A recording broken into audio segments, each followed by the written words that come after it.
बहुत सारे काम किए, लेकिन एक ही संकल्प जो 2014 में सरकार बनने के बाद लिया गया कि 2047 जब हमारी आज़ादी को 100 वर्ष पूरे होंगे, भारत विकासशील देश नहीं एक विकसित देश कहलाएगा। इस तरीके को, उस संकल्प को सोचते हुए आज देखा आपने कि चहुमुखी विकास, हर फील्ड के अंदर कुछ ना कुछ काम हुआ।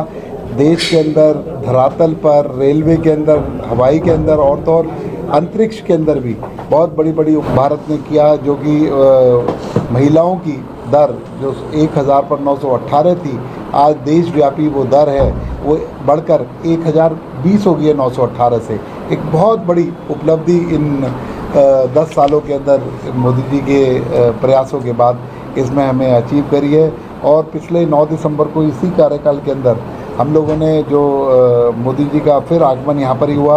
और उन्होंने बीमा सखी योजना की शुरुआत भी पानीपत से की। और आपने देखा कि उसके बाद हज़ारों लाखों हमारी बहनों को रोज़गार के साधन मिले, इसके लिए मोदी जी ने उसकी शुरुआत भी यहाँ से ही की। तो मैं इसके लिए यहाँ पर जो बातें मोदी जी ने जो और कही हैं, चाहे हमारा नेशनल सिक्योरिटी की बात हो, चाहे डिफेंस की बात हो, चाहे ग्लोबल इकॉनमी की बात हो, नेशनल इकॉनमी की बात हो, डिजिटल इकॉनमी की बात हो, किसान कल्याण की बात हो, नारी सम्मान की बात हो, युवाओं के शिक्षा की बात हो, ट्रेनिंग और रोज़गार की बात हो, मिडिल क्लास को टैक्स से राहत और आय उपहार जैसी तोहफे देने की बात हो, वर्ल्ड क्लास इंफ्रास्ट्रक्चर का विस्तार सहित जो विकास हुआ है वो हो, उसके बारे में मैं आपसे 1 to 1 डिटेल में चर्चा करने जा रहा हूँ। तो मैं आप लोगों को यही आपके माध्यम से लोगों तक पहुँचाना भी चाहूँगा कि 11 वर्ष का जो काल है बहुत ही स्वर्ण काल रहा। और आप में से बहुत सारे लोग जो देश विदेश यात्राओं पे भी जाते हैं, तो आप लोगों ने देखा होगा कि जब विदेशों के अंदर आज 2014 से पहले जब हम लोग जाते थे कोई भी भारतीय, तब उसकी क्या वैल्यू थी। और आज विश्व के लोगों को, विश्व की सरकारों को अच्छे तरीके से पता है ये भारतीय, इनके पीछे इनका प्रधानमंत्री खड़ा है, इनके देश की सरकार इनके साथ खड़ी है। और आज कोई भी व्यक्ति किसी भी तरीके की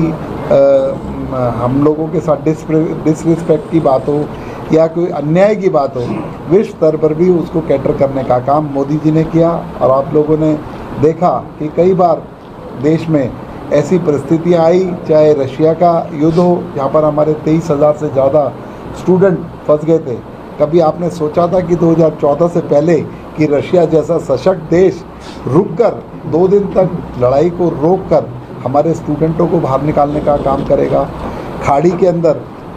जब युद्ध की स्थिति आई तो हमारे जितने भी रोज़गार करने वाले साथी वहाँ पर फंसे हुए थे उनको निकालने का काम किस तरीके से मोदी जी ने किया। तो देश के अंदर ही नहीं, देश के बाहर भी हमारे नागरिकों को सुरक्षित करने का काम 2014 से आज सरकारों ने करने का काम किया है। तो इसके साथ साथ ही हरियाणा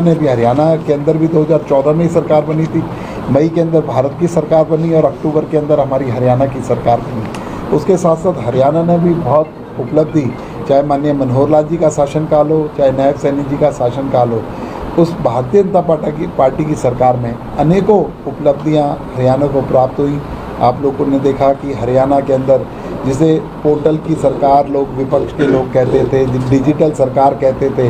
लेकिन उसने कितना बड़ा काम किया। पब्लिक इंटरफेस को ख़त्म करके एक भ्रष्टाचार को कम करने का काम भारतीय जनता पार्टी की सरकार ने किया। लोगों को ईज़ करने का काम भारतीय जनता पार्टी की सरकार ने किया। आज पोर्टल के माध्यम से सुविधाएं प्राप्त करना हो, चाहे कोई टैक्स पे करना हो, चाहे कोई फीस पे करना हो, रात को 12 बजे भी घर बैठे बैठे उसे सुगम बनाने का काम भारतीय जनता पार्टी की सरकार ने किया। और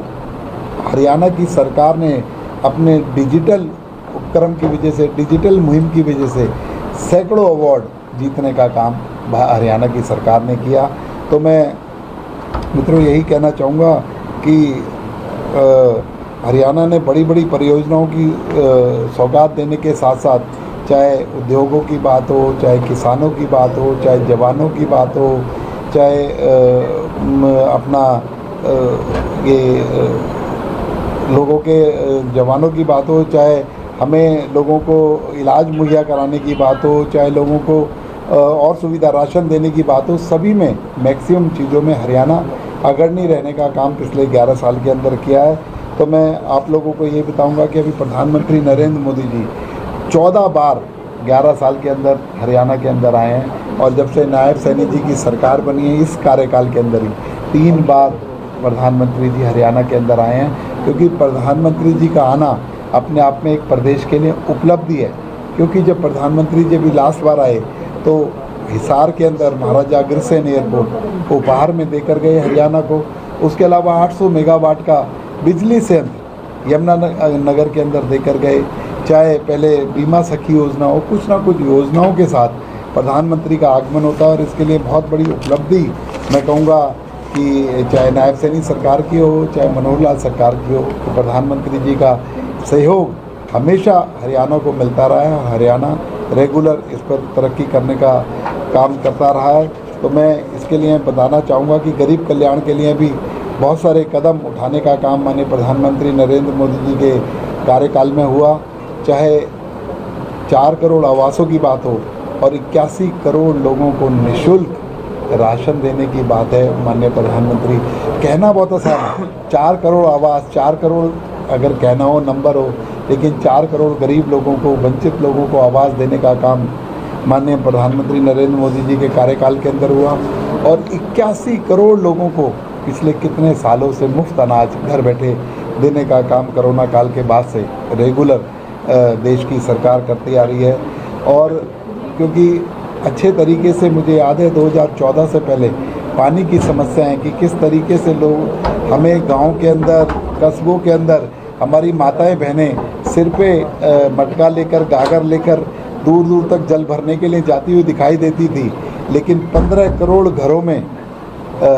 नल से जल पहुंचाने का काम नल से जल पहुंचाने का काम भारतीय जनता पार्टी की सरकार ने किया।